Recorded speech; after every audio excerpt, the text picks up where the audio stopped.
चलिए आज आपके साथ कुछ ऐसी चीज़ें शेयर करते हैं जो कि बहुत इम्पोर्टेंट है न्यू कमर्स के लिए, जो लोग भी बिज़नेस मानना चाहते हैं।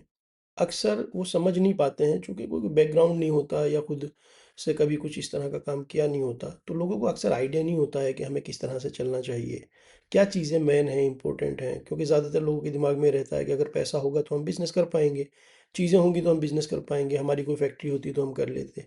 या आजकल स्टार्टअप का दौर है तो लोगों को लगता है कि फंड मिल जाएगा तो हम बिज़नेस कर लेंगे, लोन मिल जाएगा तो हम बिज़नेस कर लेंगे। किस तरह से ये सारी चीज़ें ट्रैप बनती हैं हमारे माइंड के लिए, हमारे बिज़नेस के लिए अगर हमें मिल भी जाता है तो, और हम मेहनत करने के बाद भी फेल हो जाते हैं, आज इसी बारे में हम बात करेंगे। बिज़नेस कोई अलग दुनिया नहीं है, हमारे चारों तरफ बिज़नेस ही हो रहा है, एक दुकानदार भी बिज़नेस कर रहा है और उस दुकानदार जो प्रोडक्ट बेचता है, उस जिन कंपनी से वो प्रोडक्ट आते हैं, वो कितनी बड़ी-बड़ी कंपनीज़ होती हैं, वो सारे का सारा एक बिज़नेस का ही पार्ट है। किस तरीके से वो पूरा डिस्ट्रीब्यूशन सिस्टम वगैरह चलता है। तो हमारे लिए एग्ज़ाम्पल्स ढूँढना, आप अपने आसपास ऑब्जर्व करना चीज़ों को, कोई मुश्किल नहीं है। आज हमारी कन्वर्सेशन में मैं एक्सपोर्ट को एग्जाम्पल के तौर पे रखूँगा और बिज़नेस आपको समझाने की कोशिश करूँगा। तो नंबर 1 है कि बिज़नेस को समझो, सिर्फ़ एक्सपोर्ट नहीं, एक्सपोर्ट कोई अलग दुनिया नहीं है। यहाँ समझना यह है कि ये नॉर्मल बिज़नेस ही है और इंटरनेशनल रूल्स इसमें अप्लाई होते हैं, जिसकी जानकारी हमें होना बहुत ज़रूरी है, जैसे कि इनकोटर्म्स वगैरह।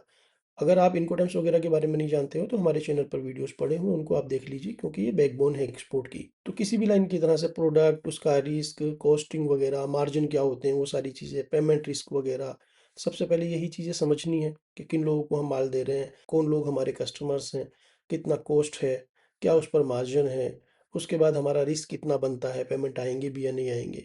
जैसे लोकल बिजनेस में आप किसी के पास जाकर के उससे पैसा मांग सकते हो, लेकिन इंटरनेशनल बिजनेस यानी एक्सपोर्ट में ऐसा नहीं होता है। आप जा नहीं सकते, आपको रिलाय करना होता है लोगों की बातों पर ही। सो सिक्योर चलना बहुत ज़रूरी है। सेकंड पॉइंट जो बहुत इंपॉर्टेंट है, आप देखते होंगे कि आसपास की दुकानों पर ये सब ₹5 की चीज़, ₹2 की चीज़, ₹3 की चीज़ भी बिकती है। तो हमें ये सोचना चाहिए कि क्या इतने से प्रोडक्ट, इतनी कम प्राइस की चीज़ में जो है, कैसे कंपनी सर्वाइव करती है कि इतनी बड़ी-बड़ी कंपनीज़ लाखों करोड़, हज़ारों करोड़ रुपए की टर्नओवर करती हैं उन छोटे-छोटे प्रोडक्ट्स पर। सो इसका जो फ़ॉर्मूला है वो ये है, प्रोडक्ट ऐसा होना चाहिए जो रिपीट हो, कंज़्यूमेबल हो, सिर्फ़ फैंसी ना हो। तो न्यू लोग अक्सर क्या गलती करते हैं, जो नए लोग आते हैं, वो कोशिश करते हैं कि मैं कुछ यूनिक बना डालूँ। यूनिक करने की ज़रूरत नहीं है। मार्केट में हमेशा स्पेस होता है, मार्केट में हमेशा जो है बहुत सारे प्लेयर होते हैं और आपके लिए भी जगह होती है, अगर आप कुछ उसी में ऐड ऑन कर सकें। तो value addition is main factor. तो अक्सर लोगों की गलती क्या होती है कि मैं बहुत यूनिक प्रोडक्ट ले लूँ, बहुत यूनिक प्रोडक्ट करने की कोशिश करते हैं, हेवी कस्टमाइजेशन।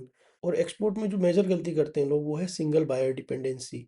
वो बहुत खतरनाक है, क्योंकि जो प्रोडक्ट आप बनाते हो, अगर वो यूनिक है, अगर वो बहुत हेवीली कस्टमाइज्ड है और बायर आपका अकेला है, तो आपके पास बहुत बड़ा एक रिस्क ये बनता है कि आप उस प्रोडक्ट को उसके अलावा किसी को बेच नहीं सकते, और वो कस्टमर अगर चाहे तो आपको ब्लैकमेल कर सकता है। वो आपसे बहुत सस्ते में माल ले सकता है या आपका माल छोड़ भी सकता है। फिर वो